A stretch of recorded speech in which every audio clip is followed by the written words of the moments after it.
আরে পায়েল, নিচে কি করছিস? আরে গাছের ওপরে আয় না। দেখ, গাছের ওপর থেকে কত সুন্দর সুন্দর পাহাড় দেখা যাচ্ছে। কি যে ভালো লাগছে। এমন সুন্দর দৃশ্য তো আর বারবার দেখা যায় না। আরে এই নীলিমা, নিচে নেমে আয়, গাছে থাকিস না। যদি পড়ে যাস তাহলে ব্যথা পাবি, নিচে নেমে আয়। না না, এখানকার দৃশ্যগুলোই আলাদা। আমি আসছি না। আরে নীলিমা, তুই আমাদের কথা শুনিস না কেন? আরে আমরা 3 বান্ধবী এখানে নদীর পাড়ে বসে মজা করতে আর গল্প করতে এসেছি, আর তুই ওখানে বাঁদরের মতো গাছে উঠেছিস। নিচে আয়। তোর কথায় আমি এখান থেকে নামছি না। তুই পায়েলের চুল বেনি কর। 3 বান্ধবী নদীর কিনারায় গল্প করছিল আর হাসাহাসি করছিল। এমন সময় হঠাৎ অপর পাশ থেকে একজন গ্রামবাসী ওদের কাছে ছুটে আসলো। আরে তোমরা 3 জন কি করছো? তাও আবার এই নদীর কিনারায়? আরে একটু দেখো তো, এখন তো প্রায় সন্ধ্যা হয়ে এসেছে। খেয়াল আছে? তোমরা জানো না নাকি যে সূর্য ডুবে গেলে কেউ আর এই নদীর দিকে একদমই আসে না, এই গাছেও কেউ ওঠে না। এখন এভাবে কি দেখছো? চলো তোমরা 3 জন তাড়াতাড়ি ফিরে এসো। আরে চলো, তাড়াতাড়ি করো, ফিরে এসো। কি হয়েছে কাকা? চিৎকার করছো কেন? আরে আমরা তো এখানে গল্প করছি। আরে মা, এখন আমি কি বোঝাবো? তাড়াতাড়ি ফিরে এসো। সূর্য ডোবার পর কেউই আর এই নদীর কিনারায় একদমই থাকতে পারে না। তাড়াতাড়ি ফিরে এসো। আরে তোমরা তো কথাও শোনো না। আচ্ছা আমি তো চলে যাচ্ছি, তোমরাও তাড়াতাড়ি চলে যেও, তাড়াতাড়ি চলে যেও। লক্ষণ পাগলের মতো ওখান থেকে পালিয়ে গেল। আরে এই লক্ষণ কাকার আবার কি হলো? কাকা এত ভয় পেয়েছে যেন এখানে কোনো ভূত প্রেত রয়েছে। দেখ নীলিমা, কাকা যখন বলছে তাহলে নিশ্চয়ই কিছু আছে। চল, আমাদের এখান থেকে যেতে হবে, এখানে আর থাকা ঠিক হবে না। হ্যাঁ পায়েল, ঠিক বলেছিস তুই। চল যাই। ঠিক আছে, তোরা যখন বলছিস তাহলে চল, আমিও আসছি। তারপর নীলিমাও ধীরে ধীরে গাছ থেকে নিচে নেমে আসে আর 3 বান্ধবী ওখান থেকে চলে যেতে শুরু করে। পায়েল আর জ্যোতি একটু এগিয়ে যায় আর নীলিমা একটু সামনে এগোতেই হঠাৎ ওর পিছনে ও কারো পায়ের শব্দ শুনতে পায়। আরে এমন মনে হচ্ছে যেন কেউ আমাকে অনুসরণ করছে। নীলিমা যখনই পেছন ফিরে তাকায় তখন পেছনে কেউই ছিল না। আরে এ কি, পেছনে কেউ নেই?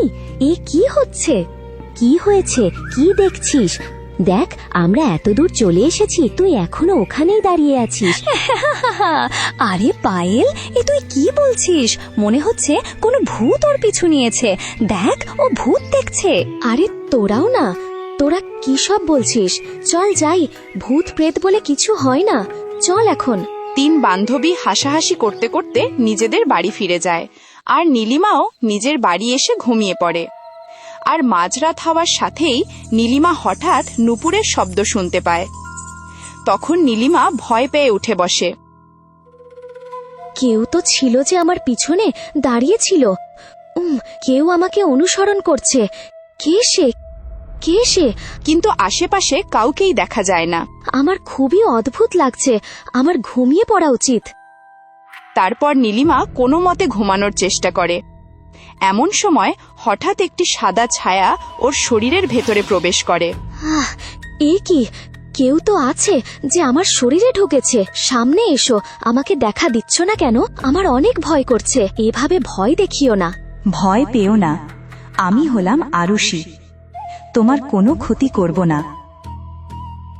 মৃত্যুর পরেও আমি শান্তি পাইনি।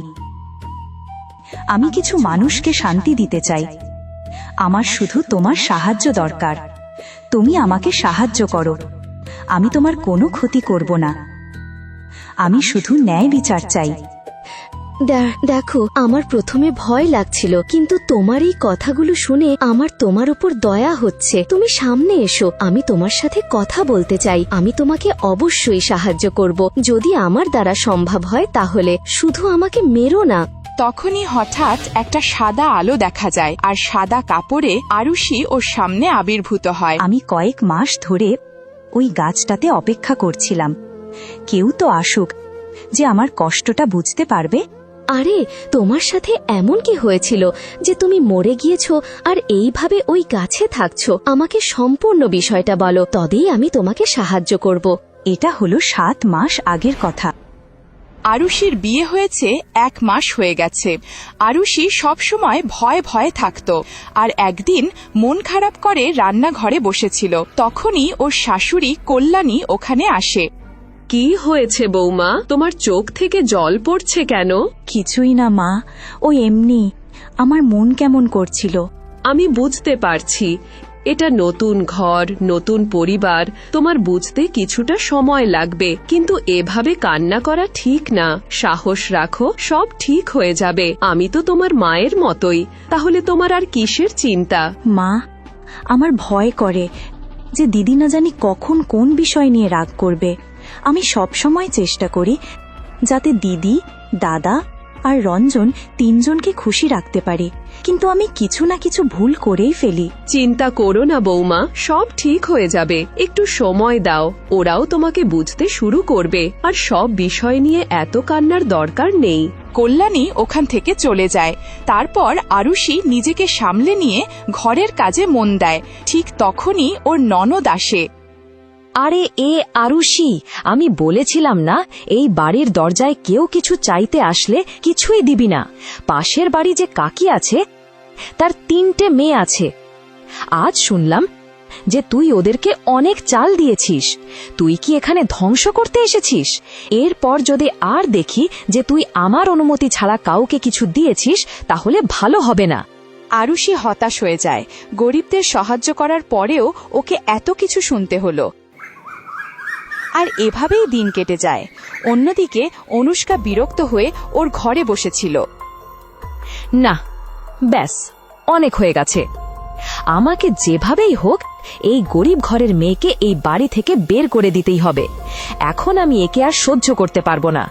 আরে, যদি আমি আমার পছন্দের মেয়ের সাথে আমার দেবরের বিয়ে দিয়ে দিতাম তাহলে বাড়িতে আমার রাজত্ব হতো। আমি সেই মেয়ের সাথেই দেবরের বিয়ে দিতাম যাকে আমার হাতের মুঠোয় রাখতে পারতাম। কোনো সমস্যা নেই, এখনো দেরি হয়নি। আমি একে এমন হেনস্থা করব যে এ বাড়ি থেকে পালিয়ে যাবে। তারপর অনুষ্কা বিরক্ত অবস্থায় ঘর থেকে বেরিয়ে আসে। ঠিক তখনই রঞ্জন ওখানে আসে। রঞ্জন, তোমাকে তো খুবই ক্লান্ত মনে হচ্ছে। আমাদের বাড়ির ছোট বউ কি ঠিকভাবে তোমার খেয়াল রাখে না? বৌদি, ও তো আসলে ভালো করে খেয়াল রাখে, কিন্তু আসলে ও এখন কি বলবো বৌদি, জানি না কেন ও ভয়ে ভয়ে থাকে। তুমি তো সারাদিন ওর সাথেই থাকো, তুমি তো অবশ্যই জানবে যে ও সারাদিন এরকম চুপ করে থাকে কেন, একদম শান্ত থাকে। কি বিষয় বৌদি, বলেছে তোমাকে? বলতে তো চায় না, কিন্তু আমার ননদ খুবই সুন্দরী, এটা তো তোমাকে মানতেই হবে। আর তোমাকে ওর খুব একটা পছন্দ হয়নি। বেচারি প্রতিদিন এই কথা বলে কেঁদে ফেলে। ওর চোখে তো সারাক্ষণই জল থাকে। কি বলছো? ও এরকম বলে?